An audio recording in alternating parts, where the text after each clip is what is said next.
नमस्कार दोस्तों, स्वागत है आपका हमारे YouTube चैनल में। तो कैसे हैं आप सब? तो चलिए आज मैं आपके लिए एक नई वैकेंसी की डिटेल्स लेके आई हूँ जो आई है DSSB TGT में। तो चलिए हम इसके बारे में बात कर लेते हैं कि क्या इसमें मांगा गया है, क्या इसके एजुकेशन क्वालिफिकेशन है और क्या कब तक आप इसको फॉर्म फिल कर सकते हैं। देखिए आपको बता देती हूँ ये क्या है, ये कौन सी वैकेंसी का नोटिस आया है। DSSB TGT का DSSB TGT का ये नोटिफिकेशन आया है और इसमें टोटल वैकेंसी आई है 5346 इसमें वैकेंसी आई है। आप इसकी ऑनलाइन एप्लीकेशन कहाँ अप्लाई कर सकते हैं, ये कर सकते हैं इस साइट पे जाके DSSBonline.nic.in पे जाके आप इसको अप्लाई कर सकते हैं। एप्लीकेशन डेट कब तक आप अप्लाई कर सकते हैं, कब से लेकर, तो ये है 9 अक्टूबर से लेके 7 नवंबर तक आप इसको अप्लाई कर सकते हैं। 9 अक्टूबर को 12 बजे, दोपहर में 12 बजे से फॉर्म अप्लाई होने शुरू हो जाएंगे और ये आप कर सकते हैं 11:59 PM तक, 7 नवंबर को। ठीक है, और इसका मोड क्या रहेगा, सिर्फ ऑनलाइन मोड में आप अप्लाई कर सकते हैं, ऑफलाइन आप कोई फॉर्म नहीं भर सकते हैं। ठीक है, चलिए आगे देख लेते हैं क्या है इसमें।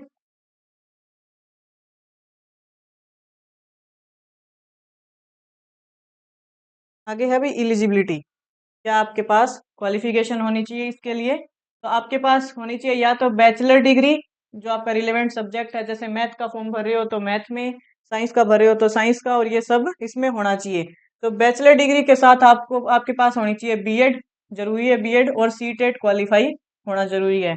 और अगर आपके पास मास्टर्स की डिग्री है सब्जेक्ट में 50% नंबरों के साथ, तो क्या है, आपको बीएड नहीं चाहिए होगी, सिर्फ सीटेट क्वालिफाई चाहिएगा। ठीक है, और अगर आपने ये जो बैचलर डिग्री इंटीग्रेटेड कर रखी है, जैसे 4 ईयर वाला कोर्स कर रखा है, बीए बीएड बीएससी बीएड वाला, तो आपको बीएड वो अलग से नहीं चाहिए, सिर्फ सीटेट क्वालिफाई चाहिएगा इसके साथ। आपकी एज कितनी होनी चाहिए, 7/11/2025 तक 30 साल, उस दिन जब तक आप फॉर्म की लास्ट डेट है भरने की, उस दिन तक आप 30 साल के होने चाहिए। 30 साल से ज्यादा अगर आप हो तो आप ये फॉर्म नहीं अप्लाई कर सकते। तो आपको इन सब बातों का ध्यान रखना है। चलिए आगे देख लेते हैं आगे क्या दे रखा है। ये दे रखा है रिलैक्सेशन की एज में क्या रिलैक्सेशन मिलेगा, ये सब दिखा रखा है इसमें। अगर आप SC ST से हो तो आपको 5 साल की रिलैक्सेशन मिलेगा।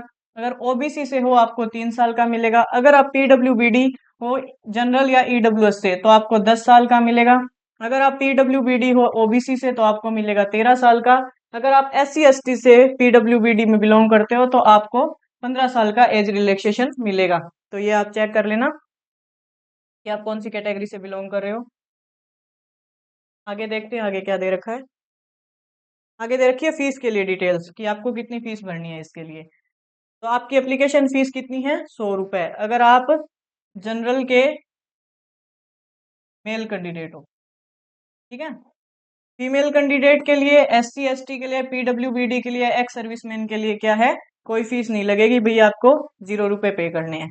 आप पेमेंट किस मोड से किससे कर सकते हो, SBI ई पे ओनली से आप पेमेंट कर सकते हो। जो फीस है आपकी वो नॉन रिफंडेबल है, ये वापस नहीं होगी भैया आपकी फीस। ठीक है, तो फॉर्म ध्यान से भरना।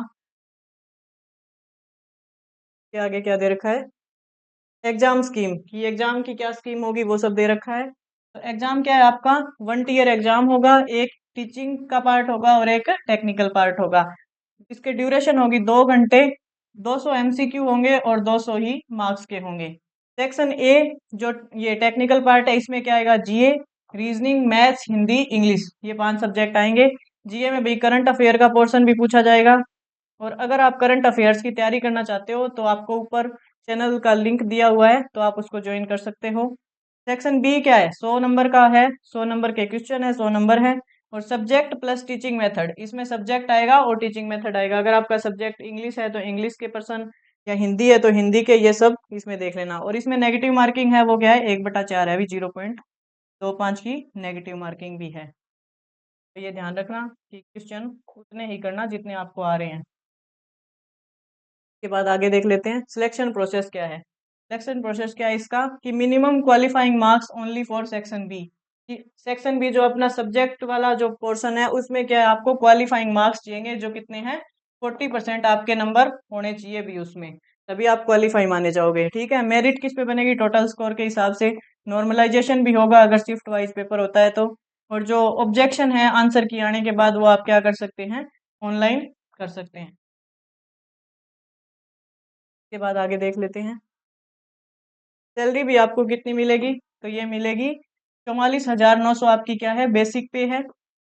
बेसिक पे कितनी है, 44,900। इसमें आपको HRA प्लस DA ये सब मिलेगा, तो इस सब को मिला मिलू के कितनी हो जाएगी, ये हो जाएगी 70,000 प्लस आपकी सैलरी भी लगते ही आपको 70,000 प्लस सैलरी मिलेगी इसमें। ठीक है, इसके आगे देख लेते हैं क्या है।